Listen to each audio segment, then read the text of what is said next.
በጅግጅጋ ከተማ ከ20 ተማሪዎች በላይ ታፍሰው ተወሰዱ። ሰላም እንዴት ናችሁ? የቻናላችን ቤተሰቦች ባላችሁበት ሁሉ ሰላምና ጤና ይብዛላችሁ።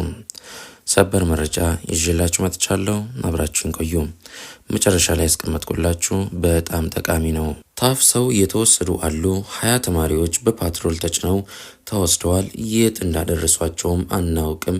የጅግጅጋ ዩኒቨርሲቲ ተማሪ ተመራቂዎች አንደበት የመውጫ ፈተና ተፈትነው አልፈው ቴምፖራሪ ሲጠባበቁ እንደነበሩ የገለጹት የጅግጅጋ ዩኒቨርሲቲ ተመራቂ ተማሪዎች በድጋሚ ገና በሰኔ ላይ ትፈተናላችሁ በመባላቸው ዛሬ መብታቸውን ሊጠይቁ በተዘጋጁበት በጸጥታ አካል ድብደባና አፈሳ እንደደረሰባቸው ለትሩ ኢትዮ ተናግረዋል። ተማሪዎቹ ለትሩ ኢትዮ ዛሬ ምን አሉ? አንድ ምሩቅ በሰጠን ቃል ተማሪ ሲያልፍ እንዴት እንደዚህ ተብሎ ይጠየቃል ብለን ሐሳብ ልናቀርብ በተሰለፍንበት ወቅት 50 እንሆናለን። 20 ተማሪዎች በፓትሮል ተጭነው ተወስደዋል። የት እንዳደረሳቸው አናውቅም። ስልካቸው ላይ ስንደውልም አይሰራም። የቀሩት የተደበደቡ ከፍተኛ ጉዳትም የደረሰባቸው አሉ ሲሉ ተናግረዋል። ሌላኛው ቅሬታ አቅራቢ ተመራቂ ፈተናችን ታግዶ ከቆየ ሰነባብቷል። በዚህም የግቢው አስተዳደር አካላትን ምላሽ ለመጠየቅ እየሞከርን ነበር። ሊያናግሩን ግን ፍቃደኛ አይደሉም። ትናንት ልንጠይቅ ሄደን አባረሩን። ዛሬ ልንጠይቅ ስንሄድ ደግሞ በርካታ የጸጥታ አካላት ተጭነው መጥተው ተማሪዎች ተደብድበዋል። ሌሎችም በፓትሮል ተጭነው ወደ ማረሚያ ቤት ሂደዋል ብለዋል። ሌላኛው ቅሬታ አቅራቢ የመውጫ ፈተና በድጋሚ ከጥር 25 እስከ 30 2017 ዓ.ም እንደወሰድን ይታወቃል። እንዳለፍን ውጤት እንደወጣ ተልኮልናል። ፎቶ ተነሱ ተብለን ዶክመንት ልንሰጥ ፎቶ ተነስተን አስገብተን ክሊራንስ መውጫ ሞልተን ጨርሰን በሳምንቱ ውጤታችሁ ታግዷል ተባልን ሲል ገልጿል። ምንድነው አልን። ትምህርት ሚኒስቴር ነው ያቀደው ተባልን። ስንጠብቅ ቆየን። ነገር ግን እስከ ዛሬ የተሰማ ነገር የለም። የድሃ ልጆች ነን።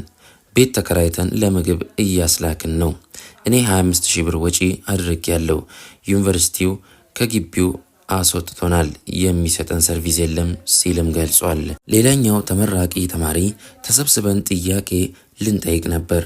እዚህ እኛ ፊት ነው የተደበደባቸው። ወደ 20 ሴቶችም ወንዶችም የታሰሩ አሉ። የጸጥታ አካላት ሙሉ ግቢውን አጥለቅልቆ ነበር። ገና ማውራትና መጠየቅ ስንጀምር ብላለች። ምንም ብጥብጥ አልፈጠርንም። ያወቅነው ነገርም የለም። መብታችንን እንዲከበርልን እሱም ኢፍትሐዊ የሆነ ነገር ተደርጎብናል። ፍትህ እንፈልጋለን ባልንበት ሁኔታ ነው ይህ ሁሉ የተደረገብን ብላለች። ገና እየተሰባሰበን ባለንበት መሳሪያ ታጥቀው ዱላ ይዘው የመጡ የጸጥታ አካሎች ሰበሰቡንና ተማሪዎቹን በግፍ እየደበደቡ ነበር። አውላላ ሜዳ ላይ ታፍሰው እየተወሰዱ አሉ። ወደ 20 ስንደውልም ስልካቸው አይሰራም። የት እንዳሉ አናውቅም። አይተናል። እዚህ ነበርን። በመኪና ጭነው ነው የወሰዷቸው ስትል ተናግራለች።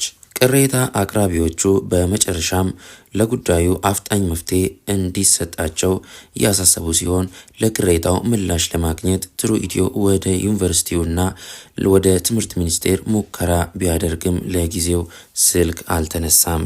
የጅግጅጋ ዩኒቨርሲቲ ፕሬዝዳንት የሆኑት በሽር አብዱላሂ ዶክተር የተማሪዎቹን ቅሬታ በተመለከተ ምላሽ እንዲሰጡ ትላንት በጠየቅናቸው ወቅት ስለ ጉዳዩ ከትምህርት ሚኒስቴር ጋር እየተነጋገሩ መሆናቸውን ገልጸው ነበር።